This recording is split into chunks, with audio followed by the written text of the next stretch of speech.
بسم الله الرحمن الرحيم.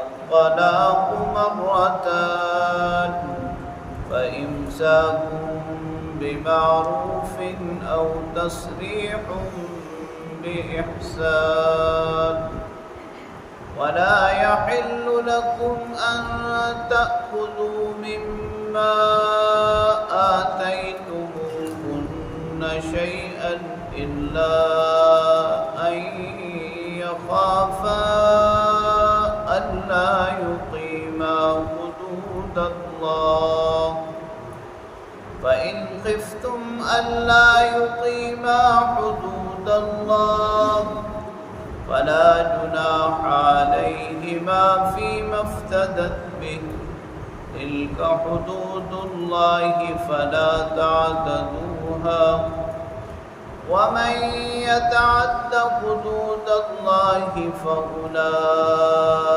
هم الظالمون. صدق الله وصدق رسوله النبي الكريم. سورہ بقرہ کی آیت نمبر 229 کی تلاوت آپ نے سماعت کی. ترجمہ سماعت فرمائیں. الطلاق مرتان، طلاقیں دو ہی ہیں. فإمساک بمعروف، اس کے بعد یا تو قاعدے کے مطابق روک لینا ہے، او تسریح بإحسان، یا حسن سلوک کے ساتھ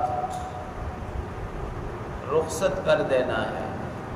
ولا يحل لكم، اور تمہارے لیے حلال نہیں ہے، جائز نہیں ہے، ان تأخذوا مما آتیتموہن، کہ تم لے لو وہ چیزیں جو تم نے انہیں دی ہیں، الا ان یخافا الا یقیما حدود اللہ، ہاں مگر یہ کہ میاں بیوی دونوں کو خوف ہو کہ وہ اللہ کی حدود قائم نہیں رکھ سکیں گے.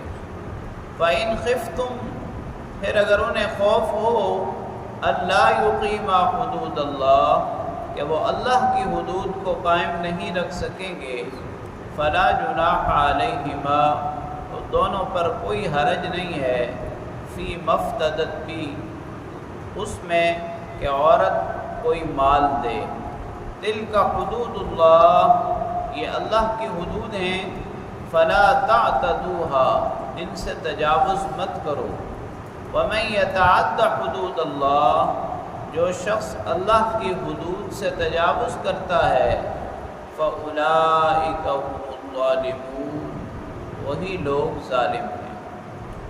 زمانہ جاہلیت میں طلاقوں کی کوئی تعداد مقرر نہیں تھی، اور بعض دفعہ مرد بار بار طلاق دیتا اور بار بار رجوع کرتا، جو عورت کے لیے ذہنی طور پر اذیت کا باعث بنتا تھا. دین اسلام نے یہ اصول مقرر فرمایا کہ اگر کوئی مرد طلاق رجعی دیتا ہے تو پہلی طلاق کے بعد دوسری طلاق کے بعد اس کو رجوع کا حق حاصل ہے. لیکن اگر تیسری طلاق بھی دے دیتا ہے تو اب رجوع کا حق ختم ہو گیا ہے.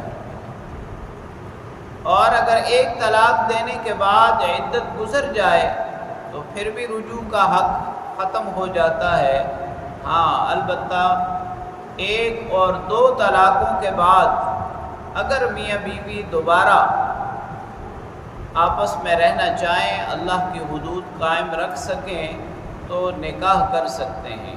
لیکن جب 3 طلاقیں ہو جائیں تو پھر نکاح کا راستہ بھی ختم ہو جاتا ہے. پھر عدت گزارنے کے بعد عورت کہیں اور شادی کرے اور خدا نخواستہ وہاں بھی نبھا نہ ہو سکے اور طلاق ہو جائے، اب دوبارہ پہلے شوہر سے اگر نکاح کرنا چاہے تو نکاح کر سکتی ہے. تو اللہ کریم نے واضح طور پر فرما دیا کہ طلاقیں 2 ہی ہیں. اس کے بعد یا تو قاعدے کے مطابق روک لے، یعنی رجوع کر لے، اب دوبارہ طلاق نہ دے، اب طلاق دے گا تو رشتہ ختم ہو جائے گا، یا پھر اچھے طریقے سے رخصت کر دے۔ پھر خاص طور پر یہ فرمایا کہ نکاح کے وقت جو چیزیں تم خواتین کو دیتے ہو ان کو واپس مت لو۔ زمانہ جاہلیت میں یہ رواج بھی تھا کہ جب کوئی مرد طلاق دیتا تو جو کچھ وہ اپنی بیوی کو دیتا تھا وہ سب کچھ چھین لیتا تھا۔ ہاں، ایک صورت یہاں بیان فرمائی جسے طلاق بالمال، مال کے بدلے طلاق یا خلا کہتے ہیں۔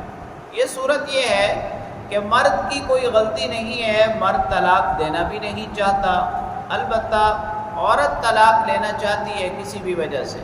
جیسے حضور علیہ الصلاۃ والسلام کی خدمت میں حضرت ثابت بن قیس کی بیوی حاضر ہوئی اور کہنے لگی کہ میں ثابت کے دین، اخلاق اور عادات پر کوئی عیب تو نہیں لگاتی، لیکن ہم دونوں کا ایک ساتھ رہنا ممکن نہیں ہے۔ تو آپ صلی اللہ علیہ وسلم نے فرمایا کہ جو باغیچہ ثابت نے آپ کو دیا تھا کیا وہ آپ واپس کر سکتی ہیں؟